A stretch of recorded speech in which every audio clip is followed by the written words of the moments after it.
Memaafkan itu lebih indah daripada mendendam. Janganlah hanya karena satu kesalahan kamu membenci seseorang habis-habisan.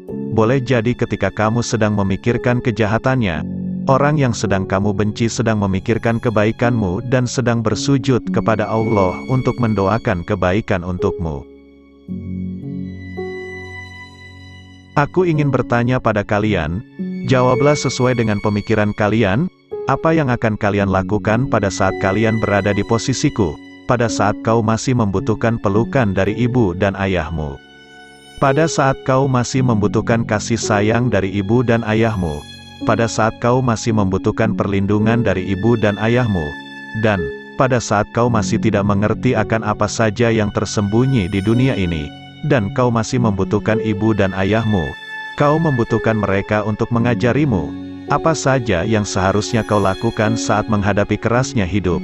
Tapi, karena suatu kesalahan yang dilakukan seseorang, ibu dan ayahmu harus terenggut dari sampingmu. Pantaskah bila rasa benci menyelimuti hatimu? Pantaskah kalau kau marah pada mereka dan berharap mereka pun dapat merasakan apa yang dulu pernah kau rasakan?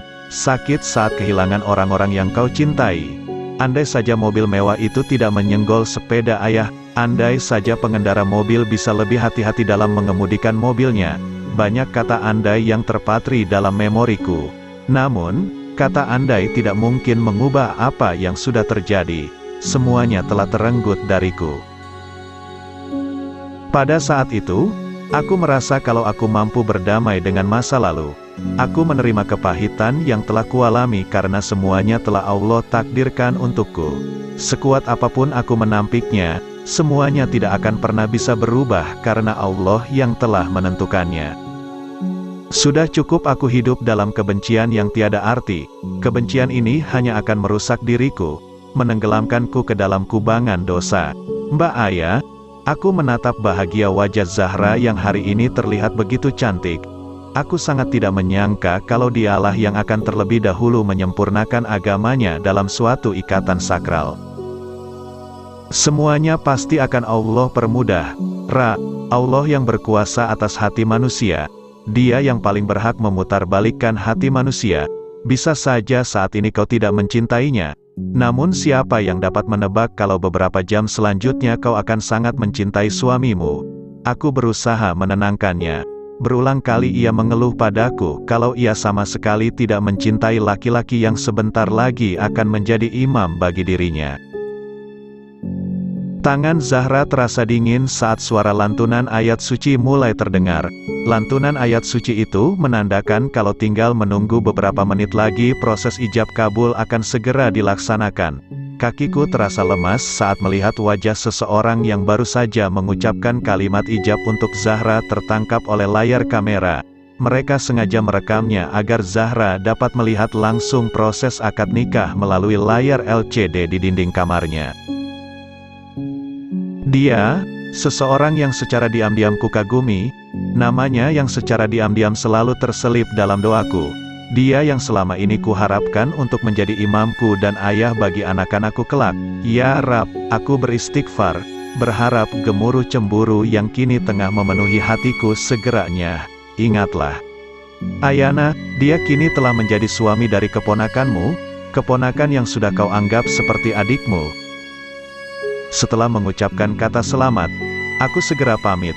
Aku tidak akan sanggup jika melihat mereka berdua. Tidak akan sanggup melihat seseorang yang selama ini kuharapkan akan membacakan doa tepat di ubun-ubunku. Namun pada kenyataannya, itu tidak akan pernah terjadi. Sebisa mungkin aku menghindari Mas Ali. Lebih baik kalau aku tidak bertatap muka dengannya. Itu akan lebih membuat hatiku tenang. Namun, manusia hanya bisa berencana. Semuanya kembali kepada yang paling berhak, yaitu Allah SWT. Allah mempertemukan kami di lobi. Wajah Zahra terlihat begitu lelah, namun senyuman manis tidak pudar dari bibirnya. Ya Allah, berikanlah selalu kebahagiaan pada Zahra. Aku sedikit tidak nyaman saat Mas Ali terus menatap wajahku. Aku mengembuskan napas lega saat Mbak Lara memanggilku. Allah pasti memberikan pertolongan bagi hamba yang memang membutuhkannya. Gimana? Mbak enggak salah pilihkan ngejodohin Zahra sama Ali. Aku hanya tersenyum mendengar penuturan Mbak Lara. Mas Ali memang pilihan yang tepat. Ia pasti dapat menuntun Zahra menjadi wanita salehah. Kamu kapan nyusul? Kok lamaran Dilan ditolak lagi sih? Dia laki-laki yang baik. Mapan pula. Namun agamanya kurang baik, Mbak. Lagi pula ayah sudah menganggap dia seperti kakak sendiri. Lewat dirimu, kau bisa membantunya untuk memperbaiki agamanya. Jadilah sahabat dunia akhiratnya. Dia sungguh-sungguh mencintaimu. Maka ajari dia untuk mencintai yang memang patut untuk dicintai. Karena pada hakikat, hanya Allah lah yang berhak untuk dicintai.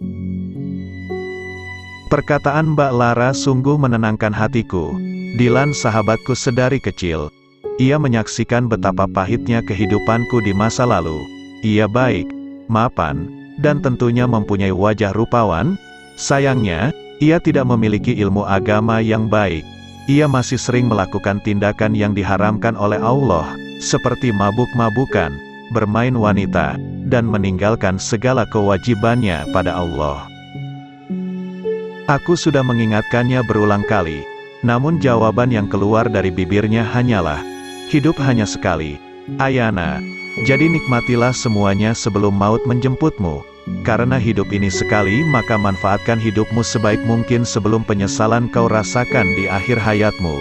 Di saat nyawamu telah berpisah dengan ragamu, di saat pintu ampunan telah tertutup, dan di saat semua meminta pertanggungjawaban atas apa saja yang telah kau lakukan.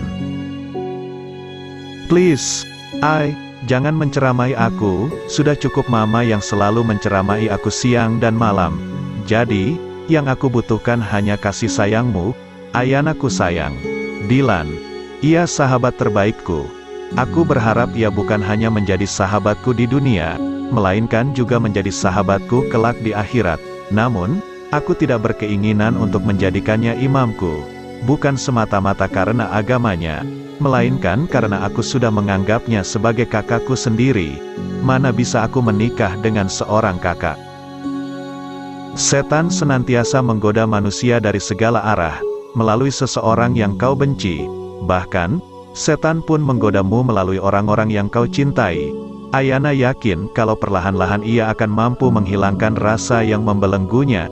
Cinta ini semu, cinta yang kini ia rasakan tidak memiliki arti. Ayana, seorang wanita bertubuh tinggi semampai dengan wajah khas Timur Tengah menghampirinya. Senang bisa kembali lagi bertemu denganmu. Ia memeluk tubuh Ayana, menandakan bahwa ia begitu merindukan Ayana. Aku pun senang bertemu denganmu, Rose. Bagaimana kisah cinta dalam diammu? Apa sudah berakhir bahagia? Ayana hanya dapat tersenyum pilu. Cinta dalam diamnya tidak seindah kisah cinta dalam diam Fatimah dan Ali. Cinta dalam diamnya telah berakhir karena laki-laki yang diam-diam ia cintai bukanlah jodohnya. Ayana mengerutkan kening saat menerima sebuah surat dari Rose. Surat apa ini? Surat dari seseorang yang kau cintai dalam diam. Maaf aku baru memberikanmu surat ini sekarang. Ini karena kecerobohanku dan penyakit pelupaku hingga melupakan surat sepenting ini. Ayana makin mengerutkan dahinya bingung. Ia tidak mengerti maksud dari ucapan Rose, senior yang selama ini kau kagumi menitipkan surat ini padaku saat ia hendak menyelesaikan studinya. Tapi, surat ini malah tertumpuk di bukuku. Dan aku baru menemukannya 1 tahun lalu. Lagi-lagi karena penyakit lupaku aku malah kembali melupakan keberadaan surat ini. Baru saat inilah aku bisa memberikan surat ini kepadamu. Aku sungguh minta maaf, Ayana. Jelas Rose panjang lebar, wajahnya terlihat begitu menyesal. Ayana tersenyum. Ia memang tahu kalau temannya ini sangatlah pelupa, jadi ia berusaha memakluminya. Ayana sudah berniat untuk membuang surat tersebut karena apapun isinya tidak akan dapat mengubah segalanya. Semuanya sudah jelas, Ali bukanlah jodohnya. Namun, ia tidak dapat menampik rasa penasaran yang memenuhi hatinya. Perlahan ia membuka surat itu. Tangannya gemetar, air mata tidak mampu ia bendung. Apa yang tertulis pada selembar kertas itu sungguh membuat hatinya terasa sesak, cintanya tidak bertepuk sebelah tangan. Ali pun mencintainya. Ali pun mengharapkan dirinya seperti yang ia juga mengharapkannya. Ya Allah, Ayana terus beristighfar, memohon perlindungan pada Allah. Jangan sampai surat yang barusan ia baca membuat dirinya melakukan hal yang tercela, hal yang sudah jelas-jelas dibenci oleh Allah. Cinta itu buta hingga membutakan mata hati. Cinta itu tuli hingga membuat kebenaran sulit untuk didengar. Benarkah cinta seperti itu? Ayana menjerit pilu saat mimpi yang sudah lama tidak pernah menyapa malamnya kembali menyapanya. Mimpi yang sungguh menakutkan, membuat tubuhnya menggigil kedinginan. Kecelakaan yang terjadi padanya membawa kembali kenangan menyakitkan itu. Semua yang terjadi pada saat ia kecil kembali menghantui malamnya. Wajah ayahnya yang berlumur darah dan wajah ibunya yang sungguh menakutkan saat tergantung di langit-langit atap, mereka yang menyebabkan kedua orang tuamu meninggal. Ayana, sudah sepantasnya mereka turut merasakan rasa sakit yang telah kau rasakan. Kau sungguh anak kecil yang malang. Perkataan salah satu tetangganya kembali berputar di kepalanya. Orang kaya tidak punya hati. Mentang-mentang mereka orang kaya hingga bisa berlaku semena-mena, uang tidak akan membuat ibu dan ayahmu kembali. Ayana berulang kali menggelengkan kepalanya. Ia berharap segala pemikiran buruk itu sirna dari pikirannya. Dengan langkah gontai, Ayana mengambil air wudhu. Biarlah malam ini ia mengadukan semuanya kepada Allah. Hanya Allah lah tempat sebaik-baiknya mengadu. Kalah, katakan ia benar-benar telah kalah. Ia kalah oleh rasa cinta yang tidak mampu ia kuasai. Ia kalah oleh rasa dendam yang kembali mencuat ke permukaan. Ketika matanya bertemu pandang dengan Ali, ia tidak mampu menundukkan matanya. Tidak mampu menekan perasaannya yang berdesir. Ia ingin Ali menjadi imamnya. Ia ingin Ali menjadi ayah bagi anak-anaknya, dan ia ingin Ali yang menjadi teman berbaginya. Maka, izinkan ia untuk mendapatkan kebahagiaannya. Kebahagiaan itu telah ia labuhkan pada Ali.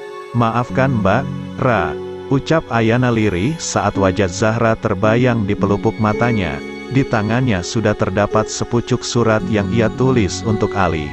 Surat yang berisi ungkapan perasaannya. Allah tidak pernah tidur. Allah Maha Tahu.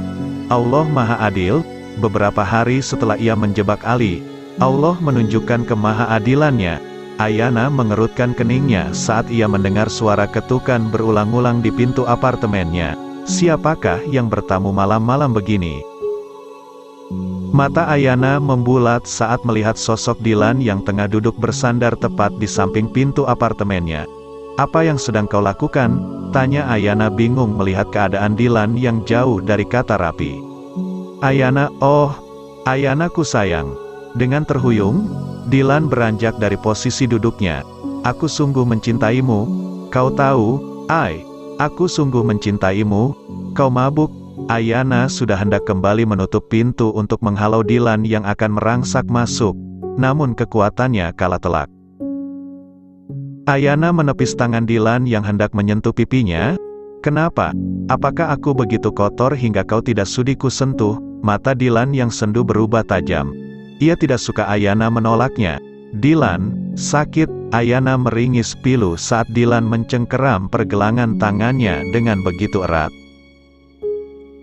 Maaf bila aku menyakitimu, Ayana, ucap Dilan lirih. Apa yang telah Ayana jaga terenggut oleh seseorang yang sudah ia anggap seperti kakak sendiri. Inikah hukuman yang telah Allah berikan padanya? Hukuman karena malam kemarin ia telah menjebak Ali. Di bawah guyuran air dingin, Ayana menangis pilu. Dadanya terasa sesak. Ia benar-benar telah hancur. Tidak ada lagi yang ia miliki. Allah benar-benar telah menghukumnya. Tangannya menggenggam erat sebuah gunting. Ibu, kenapa bunuh diri? Bunuh diri kan dosa. Ibu enggak bisa masuk surga kalau bunuh diri. Ayana kembali mengingat ucapannya di depan jenazah sang ibu yang terbujur kaku. Bukan hanya ibu yang akan merasakan panasnya api neraka, namun ayah pun akan merasakannya. Mungkin perasaan inilah yang dulu pernah ibu rasakan. sakit, dan yang bisa menghilangkan rasa sakit ini hanyalah sebuah kematian. Ayana mulai menggoreskan tajamnya gunting tepat di pergelangan tangan kirinya. Tidak ada ringisan saat darah mulai merembes. Segala kejahatan yang telah ia lakukan berputar di kepalanya, seakan kaset kusut terus memenuhi kepalanya. Betapa menjijikkannya ia hingga berani menjebak Ali. Kini Allah benar-benar telah membuktikan kekuasaannya. Mahkota yang telah jaga terenggut sudah oleh seseorang yang sudah ia anggap seperti kakaknya sendiri.